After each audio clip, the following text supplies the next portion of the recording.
projecteur sur l'Afrique qui bouge à travers les innovations et les expériences qui font bouger les lignes. Une occasion de réfléchir aussi sur la marche de l'Afrique avec notre invité. C'est l'heure d'Initiative Africa. Bienvenue à toutes et à tous. Voici le sommaire de votre magazine. Rencontre avec l'une des grandes voix de l'Afrique, la cantatrice gabonaise Adriana Bignani-Leska. Cet été, la première africaine de l'Ouest à monter sur la scène de l'Opéra Garnier de Paris dans le rôle de Junon, la femme de Jupiter. Une véritable fête de chant, de théâtre et de chorégraphie dont elle nous raconte les coulisses. Elle est notre invitée du jour. Ça y est, tu es sur la scène Garnier. Tu te rends compte, c'est l'une des scènes les plus convoitées au monde et une jeune femme africaine sur ce plateau, mais tu te rends compte? Un collectif innovateur et un festival de musique électronique de plus en plus réputé, c'est la recette gagnante de Nyege Nyege qui embrase en ce moment même la jeunesse d'Afrique et d'ailleurs en Ouganda pour sa 6e édition. Ces soirées ont grandi et il y a tout un public qui a gravité autour de cette soirée, qui a formé un collectif, et un collectif au sens très large, mais dans le sens où tout le monde se soutient. Sauver les tortues marines menacées sur les plages du Congo, telle est la mission de l'ONG Renatura. Elle est arrivée à s'entendre avec les pêcheurs pour sauvegarder ces doyennes de nos océans. Donc il se fait capturer parce que les filets ce sont des grosses mailles, facilement les tortues s'attrapent très vite. Donc on les libère et en plus on fait appel à Renatura et Renatura libère les tortues. Le Nyege Nyege, c'est une irrésistible et soudaine envie de danser en Luganda, une langue de la famille bantou. Mais c'est aussi devenu le nom d'un collectif de musique particulièrement créatif créé en 2014 en Ouganda. Il y a bercé des artistes africains aujourd'hui reconnus dans le monde entier, tout en donnant naissance à un festival réputé de musique électronique qui se tient en ce moment même à une centaine de kilomètres de Kampala. Cet été, le festival a fait une première escale très remarquée à Paris. Nous avions été à la rencontre des organisateurs et artistes qui font vivre cet underground musical africain. Regardez. Un nouvel espace culturel au nord de Paris, un public en transe et toute l'énergie de l'underground musical d'Afrique de l'Est. C'était une rencontre inédite cet été entre le festival Nyege Nyege tout juste débarqué de Kampala et les amateurs de musique électro parisiens.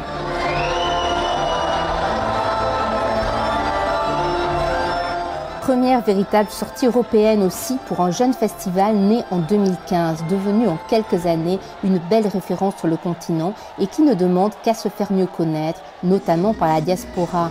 Elle était d'ailleurs venue en nombre. C'est la première fois que je viens au festival Nyege Nyege. Franchement, je suis très content par le festival et je dis merci beaucoup pour le collectif Nyege Nyege. Revenir aussi. Franchement, je suis très content vraiment pour ça. C'est la première fois. Comme Assa, soudanais arrivé à Paris il y a 4 ans, les festivaliers ne s'y trompent pas. Loin d'être seulement un festival de plus, Nyege Nyege est d'abord un collectif d'artistes.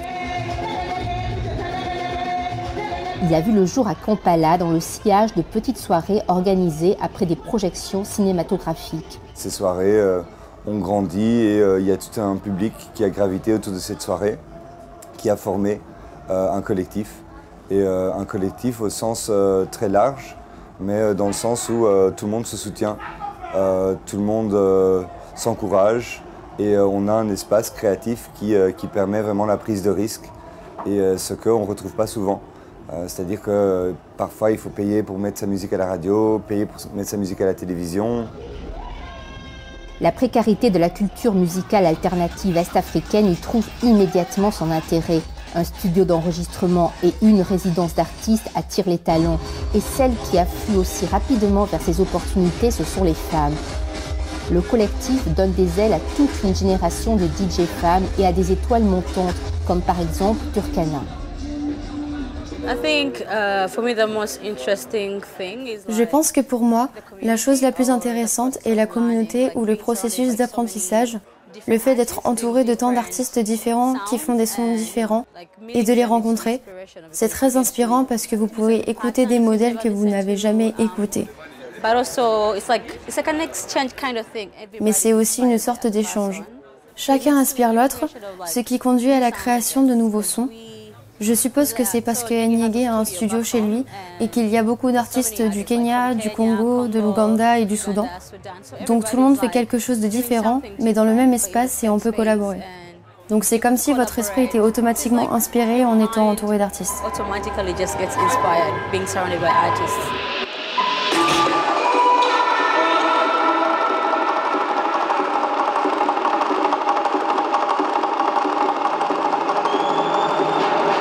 Un esprit collectif prépondérant dans le processus de création, mais aussi le métissage qu'opèrent ces artistes entre différentes influences, des sons contemporains à la tradition musicale africaine.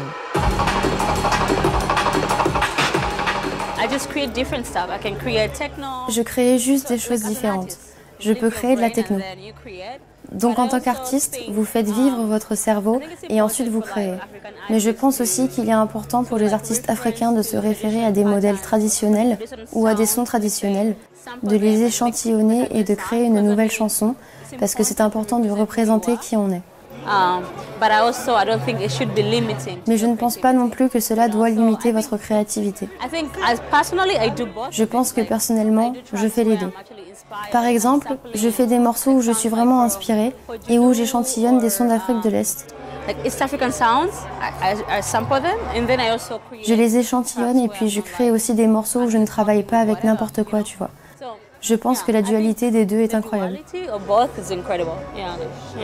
On n'a pas envie de présenter une image d'une certaine Afrique, on a juste envie de décloisonner un petit peu l'idée qu'on peut se faire de l'Afrique à travers une proposition qui est super diverse. Donc on peut passer de la musique traditionnelle au métal, au hip-hop, la musique d'Afrique du Sud, du Mali, de l'Égypte, pour surprendre simplement les gens, pour qu'ils se disent tiens, l'idée que j'avais de l'Afrique, en fait, elle était petite. Repousser le cliché africain, propulser la diversité des musiques, des talents, des publics, l'arrivée du festival Nyege Nyege a bien coché toutes les cases. L'idée, c'est de créer des espaces de liberté et que du coup tout le monde puisse se retrouver. Et Nyege Nyege, c'est exactement ça. C'est exactement un espace où tout le monde peut se retrouver. Donc toutes les communautés, tous les âges, tous les origines.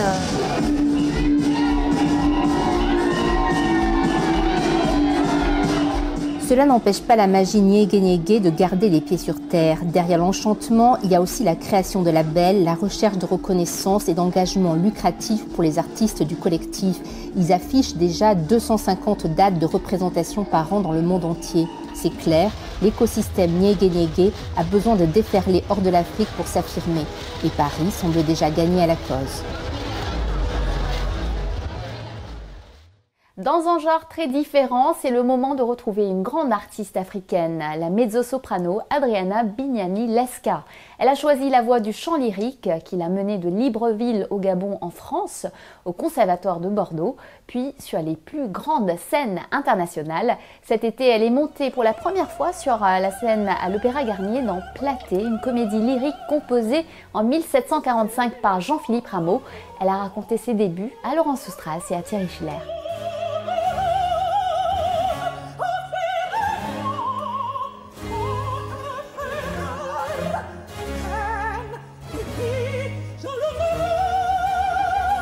Adriana Bignani Leska, bonjour. Vous avez fait cet été vos débuts à l'Opéra National de Paris dans la comédie lyrique Platée.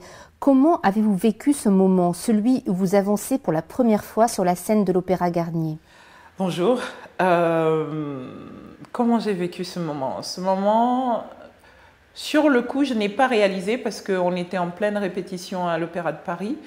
Et c'est le jour... La Générale, encore, je n'ai pas fait attention, mais c'est le jour de la première que là, je me suis dit, mais ça y est, tu es sur la scène Garnier. Tu te rends compte, c'est l'une des scènes les plus convoitées au monde. Et une jeune femme africaine sur ce plateau, mais tu te rends compte. Et j'étais fière de moi d'être là. Et c'est le jour de la première que je me suis rendu compte que j'étais sur le plateau et que je vivais le moment. Vous jouez Junon, la femme de Jupiter qui se montre fort en colère. C'est un rôle difficile à aborder pour la mezzo-soprano que vous êtes. Quelles étaient les spécificités du personnage? On va dire que oui et non. Alors oui, pourquoi c'est un peu difficile? Parce que niveau tessiture, j'avais un peu peur que ce soit un peu haut pour moi, parce que moi je suis mezzo-contralte. Mais niveau caractère, j'ai compris pourquoi on m'a choisi, parce qu'avec ma voix un peu sombre, j'ai pu donner aussi du caractère vocalement, et scéniquement, j'en donne aussi autrement. Et le côté difficile vis-à-vis de Junon, je pense que c'est au niveau de l'attente. L'attente est vraiment longue et lorsqu'elle arrive au troisième acte, il faut vraiment être d'attaque pour pouvoir justement emmener cette colère, et c'est pas évident de garder cette énergie tout le long alors que je ne chante pas, et d'arriver sur scène et de donner, de fournir en fait ce moment crucial où elle a besoin de rendre des comptes voilà, elle a besoin qu'on lui dise où est son homme. Donc voilà. Et c'est aussi beaucoup de stress à gérer pendant ces premiers actes. C'est ça. Et le stress, alors au début, c'était un peu, c'est vrai que c'était un peu stressant, mais maintenant, j'ai réussi à trouver des parades à ne plus... alors, je fais abstraction complètement à la musique, même si je regarde la télé pendant que la production se déroule. Et j'essaie de faire tout ce qui est un peu administratif, voilà, sur mon téléphone. Je fais vraiment abstraction. Et au moment de l'entracte, là, je me reconcentre et j'essaie de me motiver corporellement parce que mon corps se refroidit, c'est normal, et donc j'essaie de réchauffer pour être d'attaque. Et là, ça y est, je commence à rentrer réellement dans la peau de Junon. Enfin, c'est moi qui dois posséder Junon et non le contraire. Quand je dois interpréter un rôle, ce n'est pas le rôle qui me possède, mais c'est moi qui possède le rôle. Voilà, pour mieux interpréter la chose et mieux comprendre le rôle. Vous êtes né à Libreville, au Gabon, et vous avez commencé à chanter tôt. Pourquoi cette attirance pour le chant? C'est un peu compliqué, parce que l'attirance pour le chant, on va bien séparer parce que je ne connaissais vraiment pas l'art lyrique. Le chant, c'est vraiment quelque chose, déjà qui m'a aidé à marcher. Et j'aimais ce rythme, le rythme et la voix. Je m'y suis accrochée et j'aimais chanter tout le temps, jusqu'à demander à mes parents que je voulais en faire mon métier, mais pas chanter. Je voulais jouer du piano et accompagner les jeunes enfants dans la chorale. Donc je voulais être chef de chœur pour enfants. Et de fil en aiguille, bien sûr, mon parcours a été modifié lorsque je suis venue au Conservatoire de musique de Bordeaux. Donc chose qui m'a énormément surprise. Mais comment se sont déroulées ces années d'apprentissage et de découverte à la chorale de la Lové? C'est vrai que la polyphonie, ça m'a énormément interpellée. J'ai adoré entendre plusieurs voix se mélanger, différentes couleurs, la manière dont ils emmenaient la musique africaine aussi en polyphonie. Et avec le temps aussi, avec mes recherches, j'ai découvert aussi au niveau pygmée, c'était quasiment la même chose. C'est un peu comme plus ou moins ce dont on parle un peu avec, je ne sais pas si c'est le chant basque, mais avec une voix qui fait...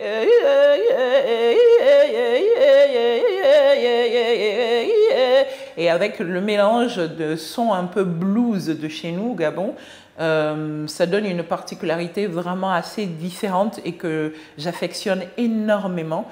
Et découvrir aussi une musique plus ou moins classique, on va dire variété française, musique d'opéra. Enfin, c'était pas vraiment musique d'opéra, c'était musique de chœur française avec énormément de polyphonie. Et ça, c'est ce que j'ai vraiment adoré. Et je pense que ça a suivi un peu, voilà, ça m'a énormément stimulée pour monter mon chœur d'enfant. Et ce chœur d'enfant, vous l'avez monté ? Oui, je l'ai monté pendant 4 ans grâce à mon père à l'époque qui était directeur d'école primaire et j'ai pu monter cette école et ensuite on avait fait je crois que c'était une espèce de festival avec l'UNESCO où on s'est présenté avec cette chorale et ils étaient très très surpris parce que moi-même j'aimais composer, enfin j'aime composer et écrire. Et du coup, je mettais en œuvre un peu Enfin, je leur donnais mes œuvres et on essayait d'exploiter ça avec les enfants. Bienvenue pour la deuxième partie de notre émission. Cap sur les côtes congolaises, très hospitalières pour les tortues marines. Elles abritent 4 des 7 espèces répertoriées dans le monde. Mais ces reptiles protégés qui peuplent nos océans depuis plus de 150 millions d'années sont menacés de disparition en raison du braconnage ou de la pêche. Heureusement, l'ONG locale Renatura œuvre depuis 2005 à leur sauvegarde grâce à une solution originale. Notre journaliste Jean-David Miamlé et son caméraman Brice Kinou ont assisté au sauvetage des tortues marines prises au piège des filets des pêcheurs de la baie de Luango, près de Pointe-Noire. Regardez. Voici une tortue marine, dite tortue verte, sur la plage de Luango, près de Pointe-Noire. Elle a été accidentellement happée par les filets des pêcheurs. Avant d'être relâchée en mer, les employés de l'ONG Renatura, préposés à la protection des tortues marines au Congo, prennent les mensurations de l'animal. Épuisé, exténué, l'animal peine à se déplacer. La cinquantaine de mètres qui la sépare de la mer semble interminable pour la tortue marine. À un moment, il faut le concours de Jean-Félix Tibinda de Renatura pour aider l'animal à retrouver la mer. Une opération devenue banale pour ce collaborateur de l'ONG Renatura. La semaine passée, j'ai eu au moins 12 et 3 mortes. La semaine-là, il y a eu seulement 2, et une tortue morte. Pendant le mois, on peut avoir aussi plus de 50 ou moins de 50, ou moins de 10. Selon l'autre, là, les pêcheurs, comment ils vont entrer pêcher leur filet dans l'eau. Pour les pêcheurs, la capture des tortues marines est tout simplement accidentelle. En principe, pour nous, le filet, on ne pratique pas non seulement pour les tortues, mais on fait la pêche des poissons. Bon, lors de la sardinette, nous, on pêche toujours un peu au bord. Or, au bord, c'est le moment où les tortues, ceux qui viennent aussi manger des herbes, des poissons, tout ça, surtout des herbes. Donc, en ce moment, quand ils arrivent et il y a des filets, donc, ils se font capturer. Donc, ils se font capturer parce que les filets, ce sont des grosses mailles. Facilement, les tortues s'attrapent très vite. Donc, on les libère et en plus, on fait appel à Renatura. Et Renatura libère les tortues. Renatura, une ONG de droit congolais créée en 2005, a signé des partenariats avec les habitants de la plage de Luango pour compenser les dommages causés par la capture des tortues marines, notamment la déchirure des filets, des compensations qui font le bonheur des pêcheurs.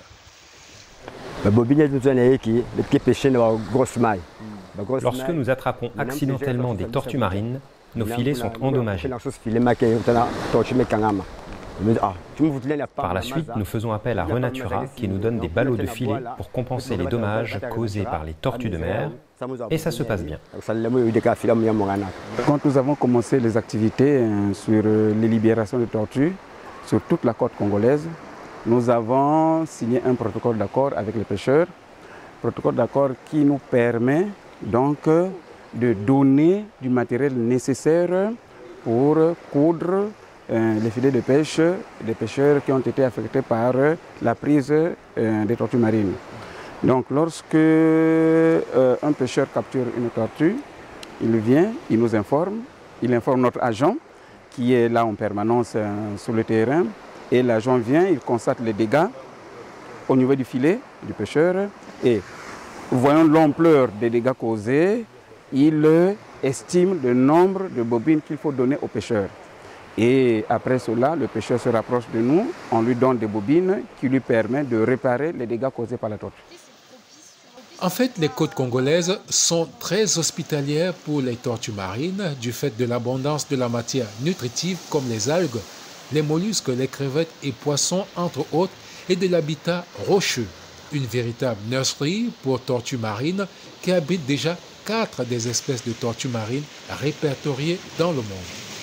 Effectivement, le Congo abrite 4 des 7 espèces qui existent au niveau mondial chez les tortues marines. Et toute l'année, dans nos eaux, on a différentes espèces qui se succèdent. Donc les tortues marines, c'est des espèces migratrices.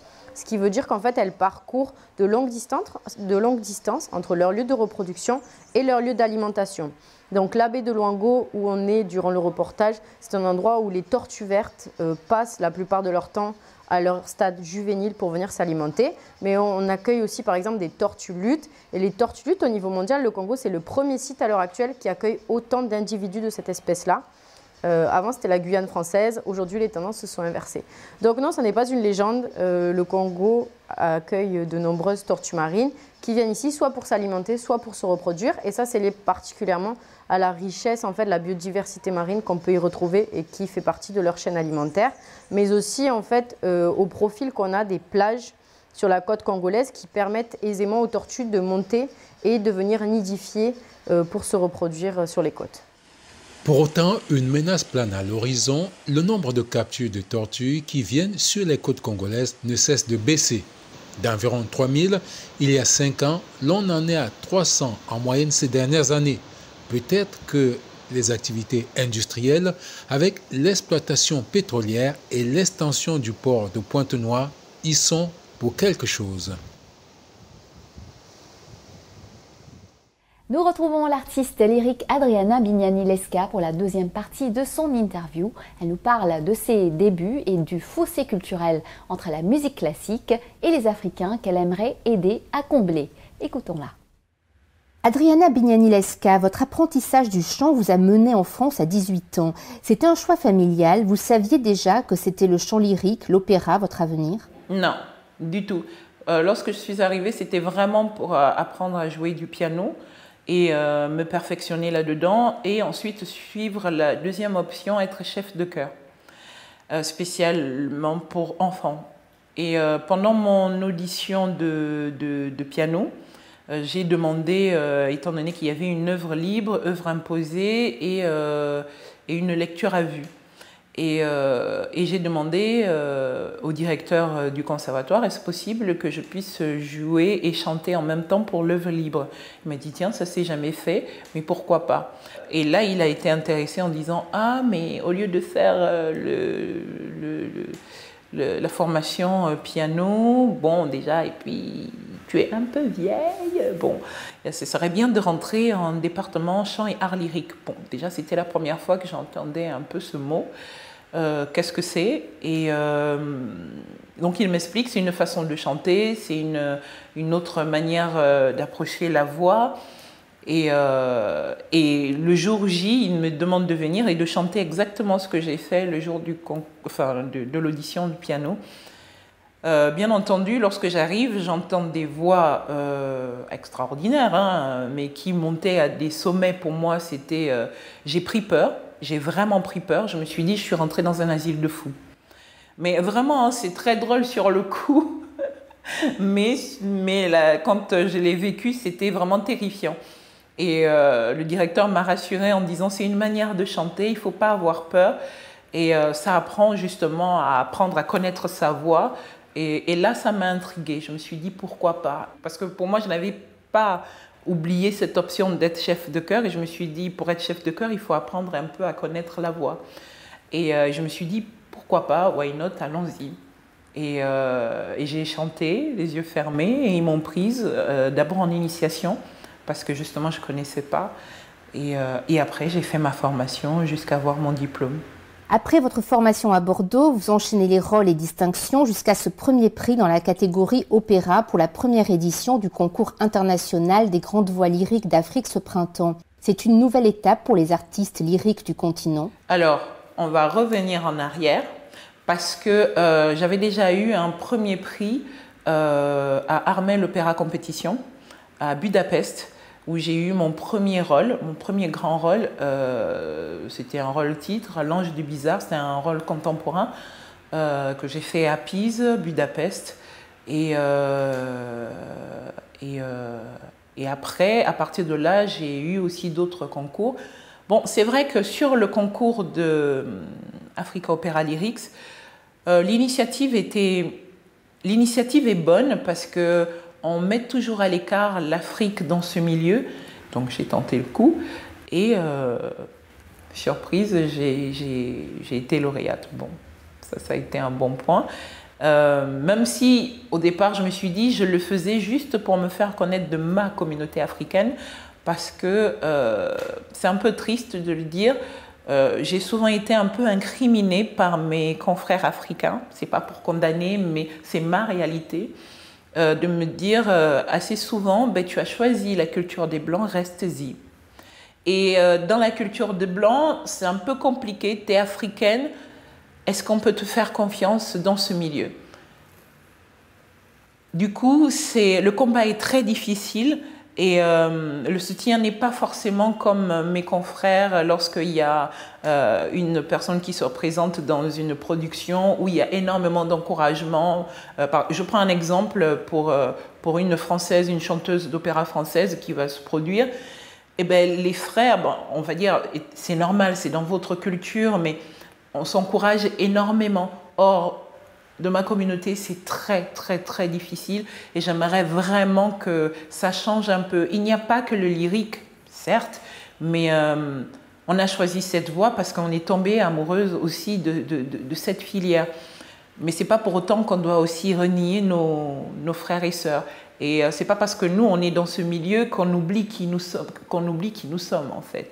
Et eux aussi doivent le comprendre, qu'ils ne doivent pas nous rejeter comme ça. Et c'est très, très dur à le vivre parce qu'on n'est ni accepté d'un côté, ni accepté de l'autre. Et le combat est très difficile de se dire, bon, c'est avec le temps que les choses vont se faire en espérant que la mentalité change. Justement, sur cette destinée de passeur de culture finalement, maintenant, est-ce que vous la voyez pouvoir être mise à profit pour encourager l'amour de la musique classique, de l'opéra en Afrique, particulièrement chez les jeunes? Alors, j'encouragerais volontiers, fortement, mais pas que lyrique. J'encouragerais également la musique africaine, même dans le milieu lyrique. Et j'espère, mon plus grand rêve, c'est de voir une œuvre africaine se produire dans un opéra, comme tel que l'Opéra Garnier ou d'autres opéras. Et je sais qu'il y a des compositeurs africains qui composent des choses qui peuvent être en partenariat justement avec les productions occidentales. Et je trouverais même que ce serait un très bon point, une avancée énorme. Et moi, j'encourage, oui, de venir et j'encourage les jeunes, si c'est vraiment ce qu'ils veulent, allez-y à fond et travaillez très dur. Et justement, la formation des aspirants artistes africains, que conseilleriez-vous aujourd'hui à un jeune chanteur africain? Comment se former? Moi, ce que je conseillerais, étant donné que ce n'est pas notre culture, en tout cas dans le domaine lyrique, opéra, c'est de se former, bien entendu, dans les pays qui forment ou qui ont déjà cette culture bien ancrée. C'est un peu compliqué, je sais, financièrement, c'est très difficile. Malheureusement, il y a très peu de chanteurs africains dans ce domaine. En tout cas, ça commence à venir.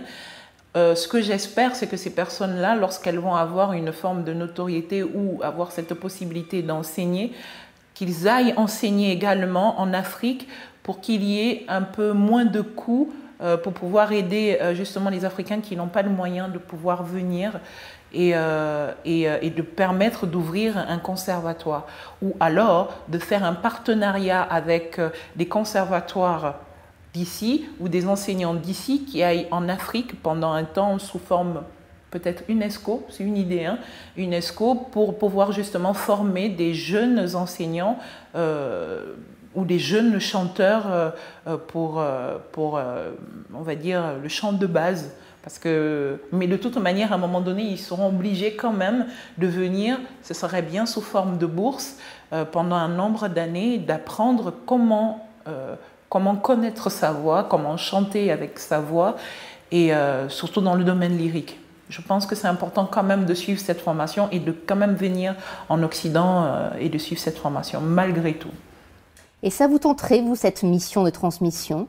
Oh, mais bien sûr, c'est dans mes projets. C'est dans mes projets et bien sûr, en général, on demande souvent de ne pas en parler, mais je donne aussi des cours et j'ai cette possibilité d'aider aussi des jeunes Africains, de rentrer aussi dans une formation et j'encourage fortement de rentrer dans un établissement comme conservatoire ou école de musique en Occident pour pouvoir se former et d'avoir des bases solides. Adriana Bignani-Leska, merci beaucoup. Merci. Voilà, Initiative Africa, c'est fini pour aujourd'hui. Vous pouvez retrouver l'interview d'Adriana Bignani-Lesca ainsi que nos émissions sur notre site africana.com. Et bien sûr, n'hésitez pas à nous suivre sur nos réseaux sociaux et aussi à liker, partager, commenter avec le hashtag Initiative Africa. Et n'oubliez pas, la semaine prochaine, même chaîne, même heure, je vous donne rendez-vous avec Business Africa. Bonne semaine à tous.